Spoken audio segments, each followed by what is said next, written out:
Recording number 29. Master ఈకే వ్రాసిన గోదా వైభవము అనే పద్య కావ్యం మనం కథారూపంగా చెప్పుకుంటూ ఉన్నాము. 29వ రోజు తెల్లవారుతూ ఉన్నది. ఇక్కడ అవతార లీల అని హెడ్డింగ్ ఉన్నది. మామూలు ప్రకారం మర్నాడు కూడా పొద్దున్నే గోదాదేవి కోనేటికి వెళ్ళింది. చక్కగా స్నానం చేసి కలువ పూల దండ కట్టి తను మెడలో వేసుకుంది. పక్కన ఉన్న పొన్న మొక్క మీద ఆకులు పులకరించిపోతూ ఉంటే వెనకాల నుంచి రంగనాథుడు ఆవిడ పమిట లాగాడుట. గోద కళ్ళల్లో సిగ్గులు చిందులు వేసినాయి. తాను చేసిన వ్రతాలు పూజలు సార్థకత చెంది నడిచి వచ్చినట్టుగా ఆమెకు అనిపించిందిట. లేలేత తమ్మి మొగ్గలాగా ఆవిడ బుగ్గలు ఎర్రగా అయిపోయినాయిట. ఆ సమ్మోహిత స్థితిలోనే గోదాదేవి తన మెడలో ఉన్న పూలదండ తీస్తూ ఉంటే మధుర శృంగార భావం ఆవిడికి లోపల నుంచి పులకలు పుట్టించిందిట. సన్నగా వణుకుతూ ఉన్న చిగురాకుల్లాంటి చేతులతో రంగనాథుడి విశాల వక్షస్థలంలో ఆ పూలదండ అలంకరించి సిగ్గుపడి మురిసిపోయిందిట ఆవిడ. పెళ్ళి అయిపోయింది. రంగనాథుడు విల్లిపుత్తూరులోనే ఉండిపోయాడనమాట. ఆ మొదట్లో ఆవిడతో ఆయన కోనేటి దగ్గర కలవటం, మళ్ళీ ఇద్దరూ కలిసి వేణుగోపాల స్వామి దర్శనం చేసుకున్నారు. కృష్ణదేవుడి మందిరంలోకి వెళ్ళి నమస్కరించి నిలబడ్డారుట. కృష్ణుడు కళ్ళు అల్లల్లార్చి కనుబొమ్మలు కదిలించాడు. ఆయనకు అలవాటు కదా గోదతో అలా చేయటం. చిగురాకుల్లాంటి ఆయన పెదవుల మీద చిరునవ్వు ఒక పువ్వు పూసినట్టుగా వికసించిందిట. గోద సిగ్గుపడి మురిపెంగా రంగడి వంక చూసింది. అంటే కృష్ణుడు చేసిన అల్లరి పనికి రంగడిని చూసింది ఆవిడ. రంగనాథుడు కూడా సరిగ్గా కృష్ణుడిలాగానే కళ్ళు అల్లార్చి కనుబొమ్మలు కదిలించాడు. చిగురుటాకుల్లాంటి పెదవి మీద చిరునవ్వులు పూలు పూయించాడట రంగనాథుడు కూడా. ఆ అనుకరణ చూసి ఈయనలాగా ఆయన కూడా చేయటం చూసి గోద పకపక నవ్విందిట. కృష్ణుడికి రంగడికి తత్వంలో భేదం లేదు అనే సత్యం సూచించటానికే అనేక రకాలుగా ఇక్కడ చెప్తూ ఉన్నారన్నమాట. గోదాదేవి నవ్వుతూ రంగనాథుడితో ఇట్లా అన్నది, స్వామి, ఆనాడు మీరు వరాహ రూపం ధరించి ముట్టెతో ముందుకు చాచిన మొగం లక్ష్మీదేవికి చూపించటానికి మొఖం చెల్లలేదు కదా మీకు, అందుకని కన్నుగప్పారు ఆవిడకి అన్నది. ఆ ముద్దుల మొగం నా ముఖం మీద పెట్టి కాలక్షేపం చేశారు కదా, ఇన్ని లీలలు తమరు నడిపి పైగా భూదేవి ఈర్ష్య పడింది అని చెప్పడం ఏమైనా బాగుందా?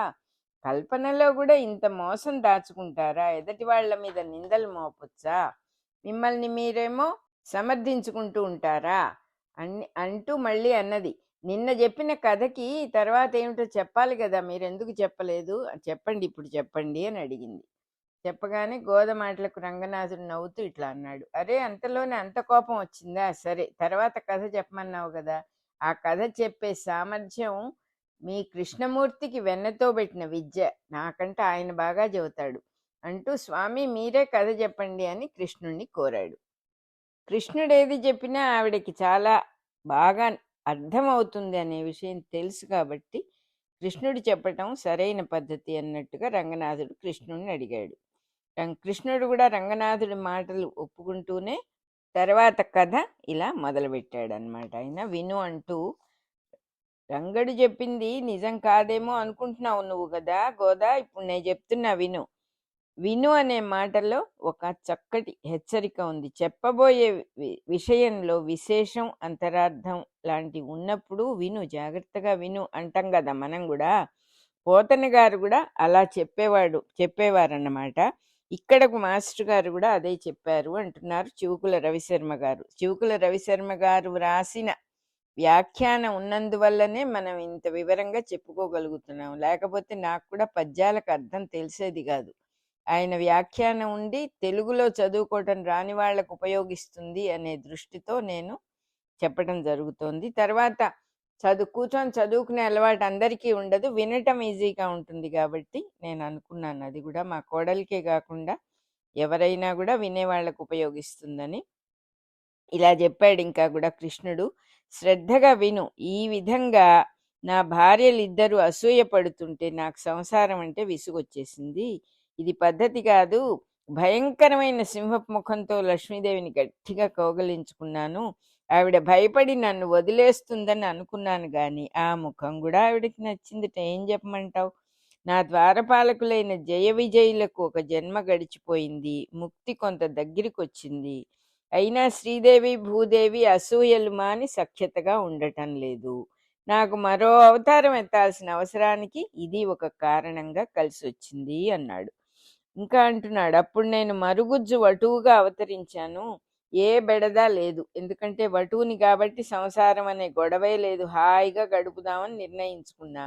కాబట్టి బలి చక్రవర్తిని యాచించి భూదేవిని పొందినా కూడా భూలోకంతో సహా అన్ని లోకాలు ఇంద్రుడికే ఇచ్చేశాను.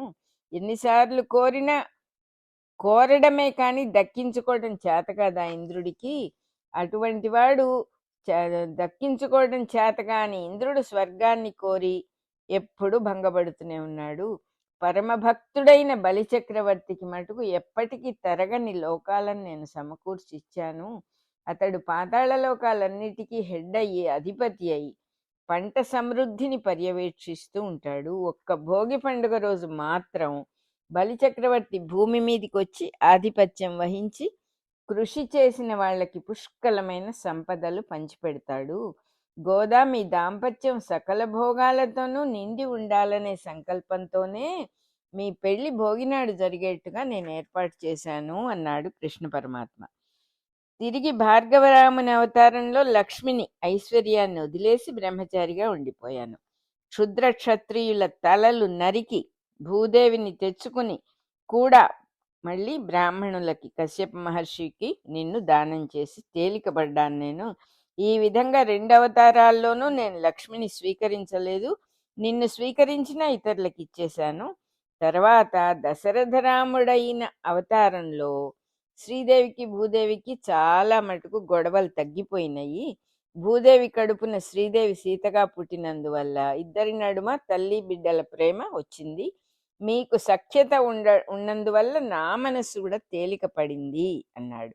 మీ ఇద్దరి వైరము తీరిపోయింది అనిపించినా కొద్దిగా ఉన్నదేమో ఇంకా ఎక్కడైనా అనే అనుమానం కలిగింది. ఈ కృష్ణుడి అవతారంలో మీ సఖ్యతను మళ్ళీ పరీక్ష చేయటం కోసం రుక్మిణిగా ఉన్న లక్ష్మిని, సత్యగా ఉన్న భూదేవిని మళ్ళీ పెళ్లి చేసుకున్నాను. ఈ జన్మలో కూడా సత్యభామకి ఎప్పుడు ముక్కు మీద కోపమే, కళ్ళల్లో అసూయ, ముక్కు చివర కోపము రెడీగా ఉండేవి. అక్కడికి ఆవిడ్ని స్వర్గానికి ఎక్కించాను. పారిజాత వృక్షం తెచ్చి ఆవిడ వాకిట్లో నాటించాను. గుండెల లోతైన నా ప్రేమను అనుభవించి కూడా ఆవిడ తన సవతులను చురచురా చూపులతో బాధించేది. మిగిలి ఉన్న ఆ కాస్త ఈర్ష్య కూడా తొలగించటం కోసం, అది ఆ కాస్త ఈర్ష్య పోగొట్టాలని సమయం కోసం ఎదురు చూస్తూ భూమి మీదే ఉండిపోయాను. ఎట్లాగైనా శ్రీ భూదేవులకు ఒక తీరుగా నా ప్రేమను పంచిపెట్టే అదను కోసం వేచి ఉన్నాను.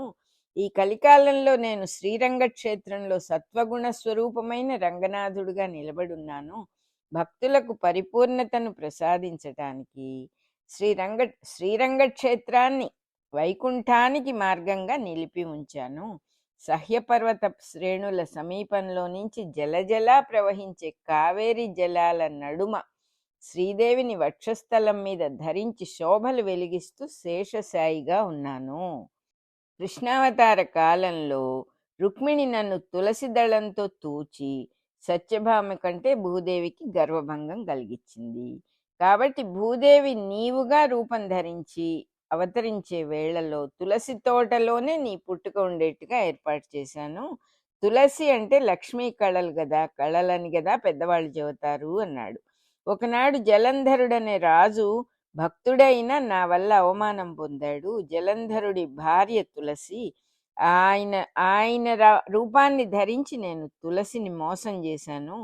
తన భర్తకు 2వ రూపంగా నన్ను పొంది మోసపోయిన తులసి మోక్షాన్ని పొందింది. నిన్ను కూడా నేను కృష్ణ రంగనాథ 2 రూపాలతో తిప్పలు పెట్టి నేటికి ఈ విధంగా నీకు నా సన్నిధి కల్పించాను. ఇన్నాళ్లకు భూదేవి కూడా ఈర్ష్య వదిలేసి తులసి కోటలో నీ రూపాన అవతరించింది. తులసి స్పర్శ ఎంతటి పాపాలనైనా కూడా తొలగించి శుభాల్ని కలిగిస్తుంది. రంగనాథుడి వక్షస్థలంలో నీవు శ్రీదేవి ఒక్కటిగా ఉండి హితము శుభము పొందుదురుగాక. శ్రీదేవి భూదేవి తన వక్షంలో నాట్యం చేస్తూ ఉంటే రంగనాథుడు జీవులను రక్షిస్తూ ఉంటాడు. నా సంకల్పం యొక్క లక్షణమే లక్ష్మి. ఆ సంకల్పాన్ని బట్టి ఆయా లక్షణాలను అనుసరించి రూపం ధరించే సృష్టే భూదేవి. ఇంక మొదలు తుది అని లేకుండా ఆకాశంలో నుంచి తొంగి చూసే నా నీలదేహపు కాంతే నీలాదేవి. నా సంకల్పము, రూపము, వర్ణము ఈ మూడు శాశ్వతంగా భార్యలై చేసే సేవలే శ్రీరంగక్షేత్రంలో సంపదలు సమకూర్చుగాక. యోగసిద్ధి నా కృష్ణ రూపంలో కుదురుకొనే ఉంటుంది. సంపదలకు జీవమిచ్చే రూపం రంగనాథుడు. యోగ విద్యకు అనుభూతి రూపమైన భోగస్థితిని ప్రసాదించేదే నా కృష్ణ రూపం.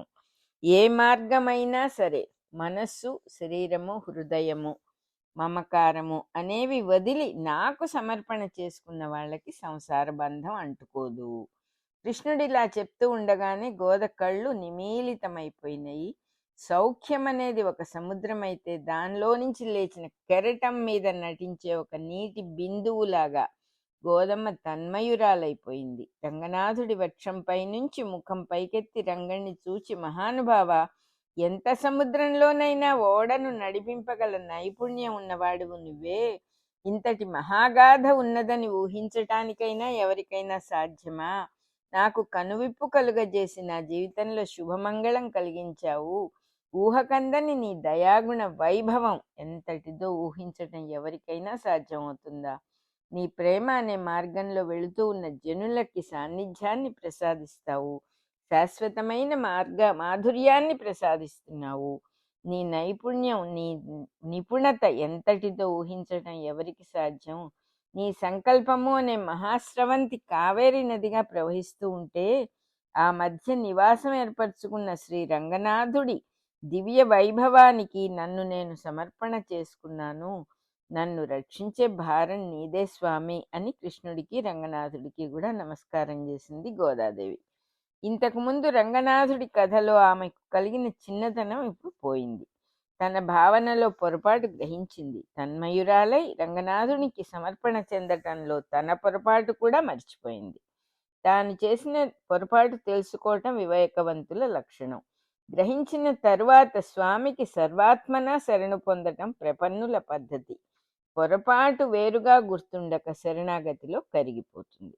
ఇట్లా విన్నవించిన గోద రంగనాథుడి హృదయంలో అన్ని సౌఖ్యాలు అనుభవిస్తూ రాత్రంతా గడిపింది.